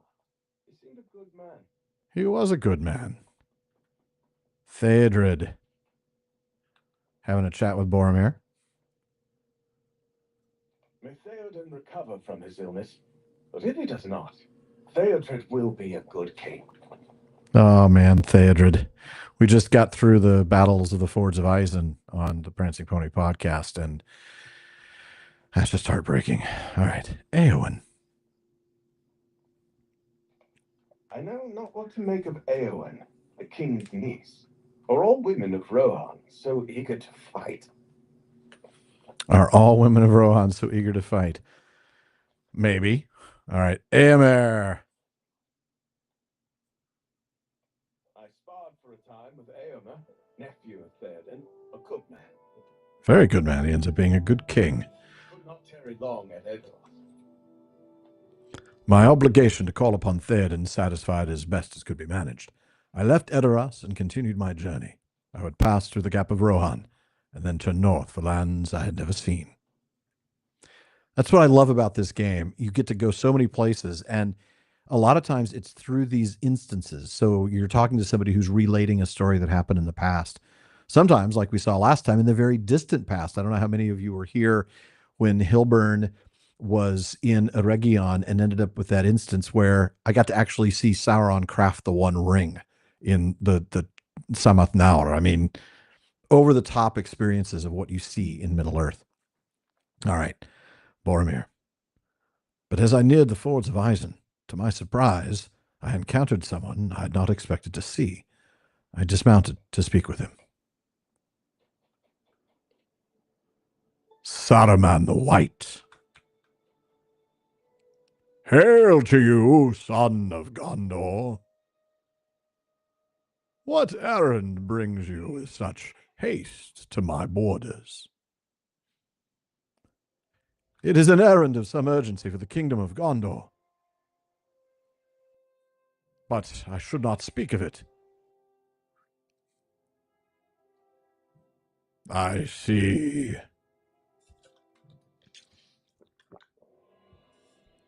There was a time when the wisdom of wizards was much sought after.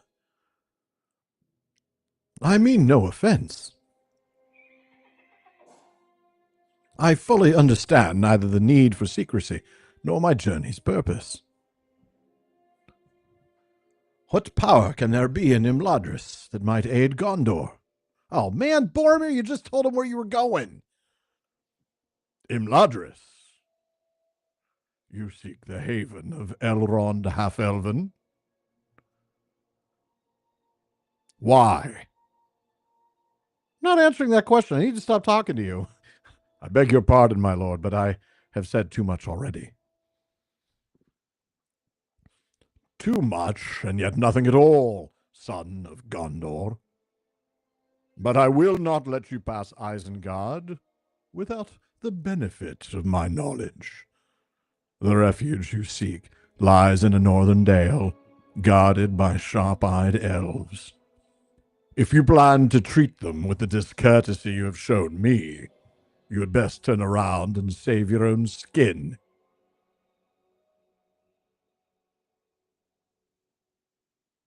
Grumpy guy. Get off my lawn. Yep. Wizards quick to anger. Saruman, at least, did not prove an exception. I feared I had offended him, but I tried not to brood upon it. I had not called upon him at his home, after all. If he should leave his tower in the Vale of Isengard to interrupt my quest, let him bear the burden of my unpracticed tongue. I am a fighting man, as I have said before, and am unused to the ways of wizards. I resumed my journey. I was already a long way from Gondor, but there was longer to go. Your private encounter will shut down. So the instance is over. Now we're back in the game world. So here we go. Beyond the gap of Rohan, I saw no sign of trouble for countless miles. To me, it seemed an empty land, and the days passed beneath cloudless skies as I journeyed north. But as I descended the slope towards the ruins of Tharbad, I knew the river crossing would be difficult. I released my steed, setting his eyes toward the bountiful grasses of the Swan Fleet before I left him, and I made the crossing myself. Shortly afterward, I was set upon by orcs, and that is when you found me, Hilburn. And I get to choose either a helmet or a hood of some kind. This one is definitely better than what I'm wearing. Increase armor, agility, vitality. So I'm going to go ahead and choose that, and then put it on. You have no doubt heard more exciting stories than this. And were I to speak of our mighty efforts in Gondor's defense, you would hear one such. But time is wasting. All right. Could I speak with you alone for a moment? Could I speak with you alone for a moment, Hilburn? Let us just walk to the northeast, right over there. All right. And short distance away from the others, to the northeast. Okay.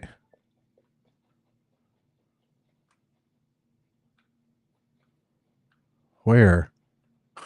Where are you, dude? Oh, over here. You just show up. All right. I do not know if we can trust this captain of Gondor. Remember the words of Regolith.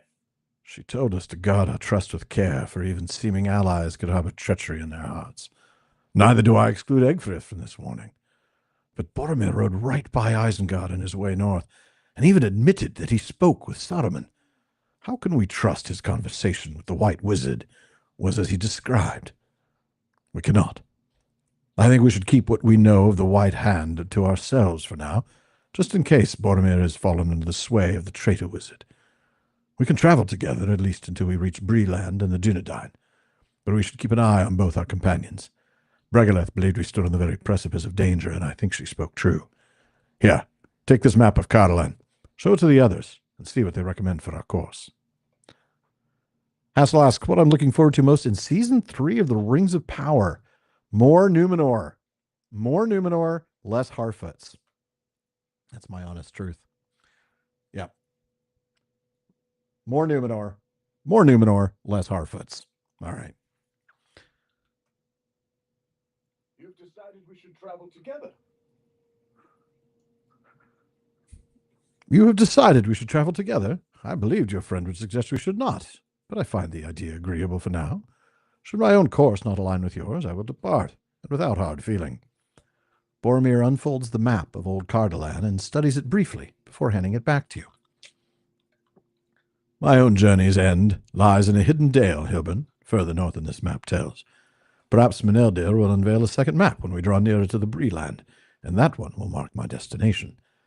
But perhaps not. My father said the dale was hidden. All right, what does Egfrith say about the map? It pleases me to hear that Meneldir will not turn away the captain of Gondor. For the men of that land are warriors strong and true, and in past days they have been hardy friends of Rohan, and we of them. Egfrith unfolds the map of Cardolan and wrinkles her nose. These names are unfamiliar to me, Hilburn, so different from those of my own land. I cannot begin to understand how to speak some of these places aloud. Boromir is not the only one of us who is far from their homeland. I will follow Meneldir until we find the Rangers of the North, for Rohan lies withering while I am away, and if I cannot return with the thing I seek, I fear the kingdom will die. Then we are agreed. Yeah, Pharazôn and Sauron, though, I think we'll see that more in Season 4. I think what we're going to see in Season 3 is the growth of the colonization efforts in Numenor and sort of the environmental harm that they're going to do with the deforestation. And I think at the end of Season 3, Pharazôn is going to capture Sauron and take him back to Numenor, so that Season 4 will be Numenor, or Sauron in Numenor. All right. Then we are agreed. Our road leads north, and that means we must pass through the city and travel north along the Greenway towards Breeland. We should defeat more of the creatures that lie between us and the northern walls of the city, and I suggest we scout the gaps in the encircling wall at several locations before we leave Tharbad behind us. Once that is accomplished, we can meet up just north of the city to plan our further course. So we have to defeat 12 more foes within Tharbad, find a gap in the wall to the northwest, and find a gap in the wall further to the west.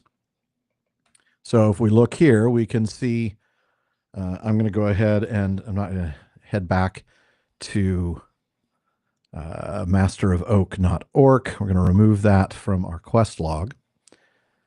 And then we're going to take a look at the map, and we can see, so if we go up the road, you'll see there in the south, the flashing red.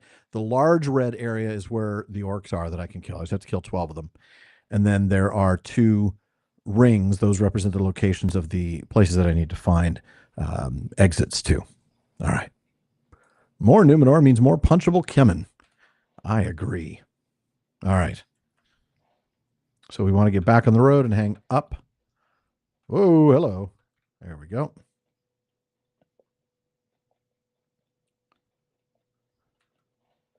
I mean, really, if I just find the gaps in the wall, I'm going to end up killing 12 of these guys because I'm going to run into them on the way there. And then we'll be wrapping up fairly soon. Oh, what'd I get? Deed bestowed and deed completed. Orc Slayer of Cardolan.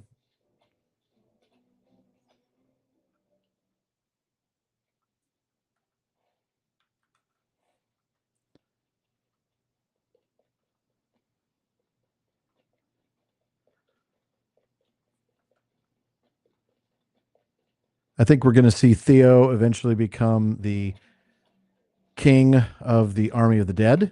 He will betray Isildur at the end. I think that they're really setting that line up pretty clearly. But we won't see that until the end of Season 4, the beginning of Season 5, I don't think. I'm really hoping that Season 5 starts with the Battle of the Last Alliance. Or, I'm sorry, starts with the colonization creation of Gondor and ends with the Last Alliance. I think it's pretty much got to, but I don't know.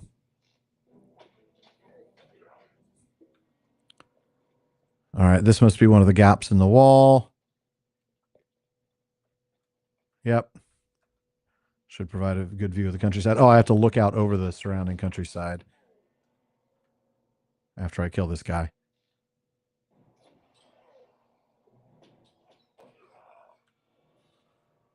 What in the world?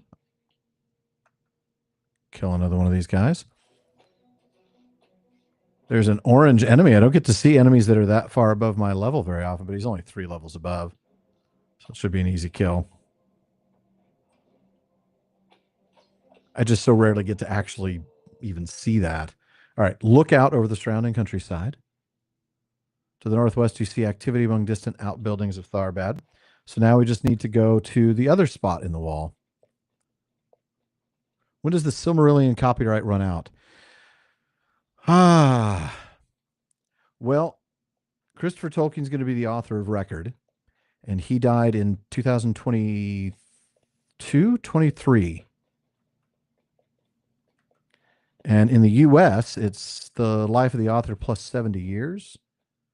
So, Katie, if you could confirm for me whether he died in 22 or 23.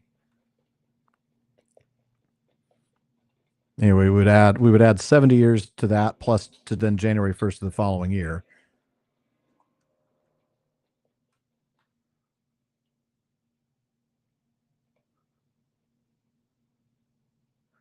Yeah, the podcast working on the Silmarillion TV show, that's the Silm Film project from Corey Olsen. It obviously is fictional. They know it's never going to happen, and that's totally fine. But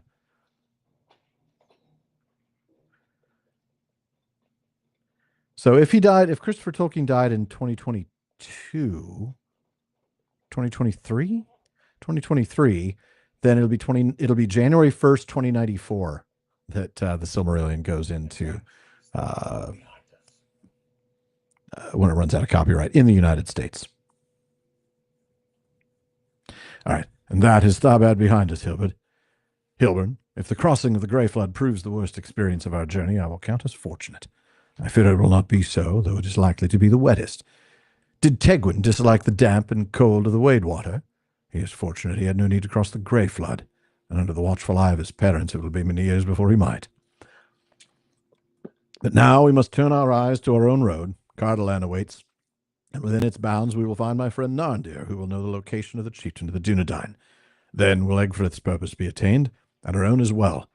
Perhaps then Boromir can be set on the proper course, and you and I will dine at the Prancing Pony before we part. But we are not there yet. We must take one step at a time, lest we trip up on our own feet.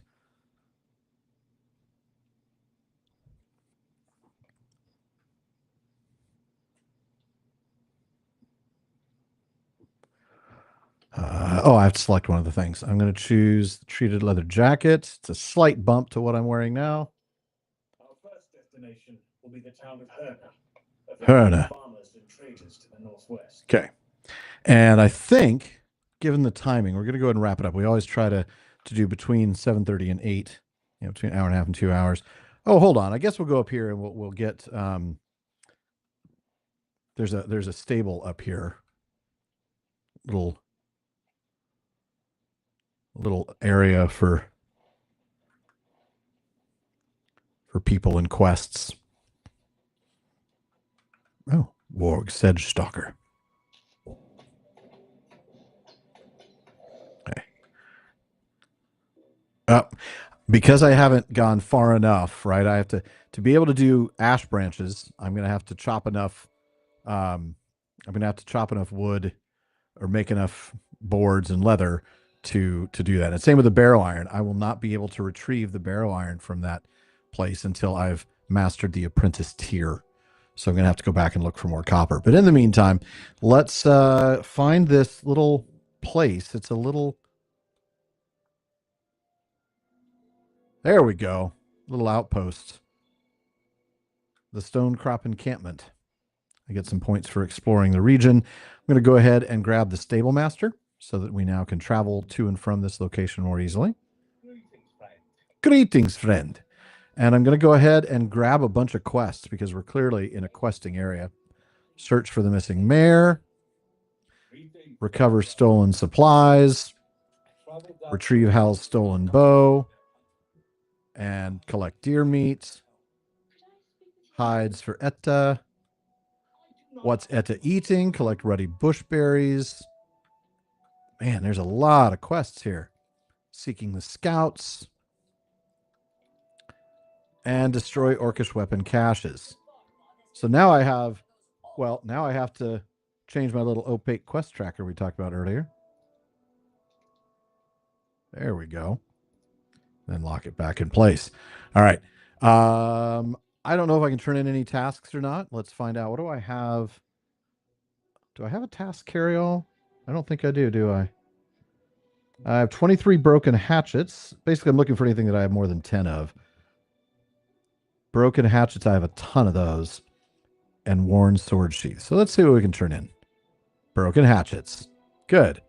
So now I can turn in 10 broken hatchets for some rep. So basically, the stuff that you collect in a region, many of the items are called task items. And you're able to use those task items to obtain reputation with that faction. So in this case, right, we have the Dunedain of Cardolan. And when I take on a task like the broken hatchets, the reward is increased reputation with the Dunedain of Cardolan. I get an increase of 300 points. So I hit accept, and I happen to have those with me. So then I turn them in, and boom, I get reputation. When I complete 10 tasks, I will get a reward, but I'm not going to worry about that for now. I'll just turn in a couple more tasks.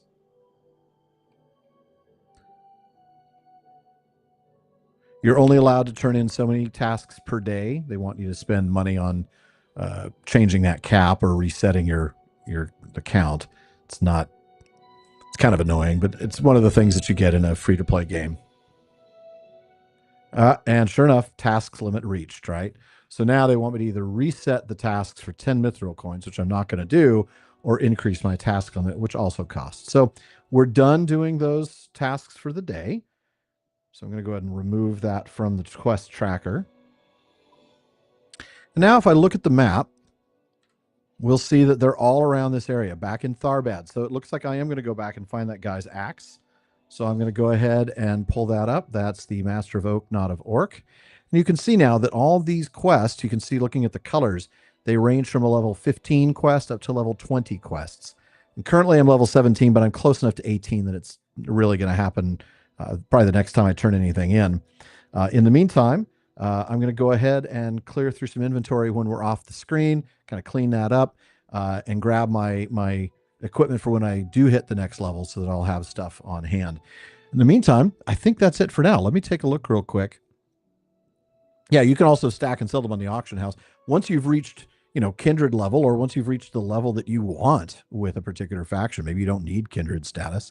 You just want to be able to achieve maybe friend or ally so that you can quick travel there. Then you can just sell the rest on the auction house and make in-game money. Let's see. Any other questions before I wrap up? This has been a really wonderful little session. Yeah.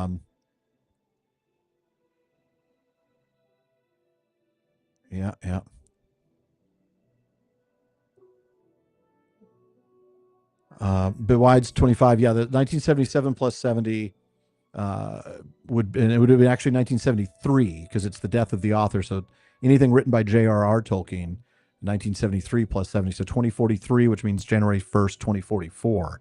So a little less than 20 years. But Christopher Tolkien's the author of record for the Silmarillion, as well as all of the history of Middle-earth.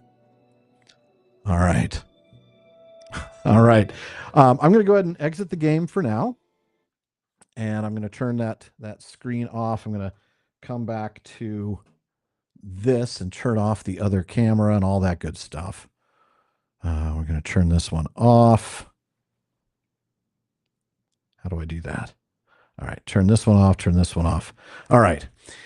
So I'm going to go ahead and pop open the chat overlay. And anybody who has any questions can ask those before we wrap up for the evening. Hassle the Hoff. You can sell your junk to the traders, but items that are task items will actually say that they can be turned in for tasks. You can also, one easy way to do that is to carry a task carry-all and set to auto-gather, and that means that anytime you collect an item that can be turned in for reputation, it gets dumped in the carry-all. That way, anything that is not in the carryall, you can sell freely. How many nodes can I harvest before Katie gets annoyed? 0. Lego next week, quite possibly. I will be announcing the schedule over the weekend. The next session will either be Monday night at 6 p.m. or the usual Tuesday night at 6 p.m. It just depends on what I need to do there. That will be a tabletop evening. It will not be a video game. So we will probably do something like Legos or perhaps another chapter or two in the Ravenscroft adventure book game. Maybe do some, I don't know. I don't know what else. We'll take a look. We'll see what's out there. I only have one more of those Brickhead sets. Do I have any, actually? I think that's the last one. I think I built Aragorn and Arwen, Gandalf and the Balrog. Oh, no, I do have one more. Legolas and Gimli. So, yeah, I think you start collecting task items around level 10. I may be wrong. You do keep me safe. I didn't say that it didn't annoy you, though. All right. So yeah, possibly Lego next week, possibly the Ravensburger adventure board game. Looking forward to that though. And that's going to either be Monday or Tuesday. We'll get the word out over the weekend. And then the next time I'll be doing Lotro will be next Saturday. So a week from tomorrow at 1 p.m. Pacific. So that's going to be 4 Eastern, 8 p.m. UK, 9 p.m. Central Europe. So hopefully a lot of you will be able to join me then. And it looks like any other questions have either been answered or are not even being asked. And that's also perfectly valid. Thank you so much for stopping by. Thank you for taking part, especially those of you who had never been here before. I want you to know how much I appreciate you showing up. And I hope that we'll see you again soon. Y'all take care. Have a wonderful, wonderful evening.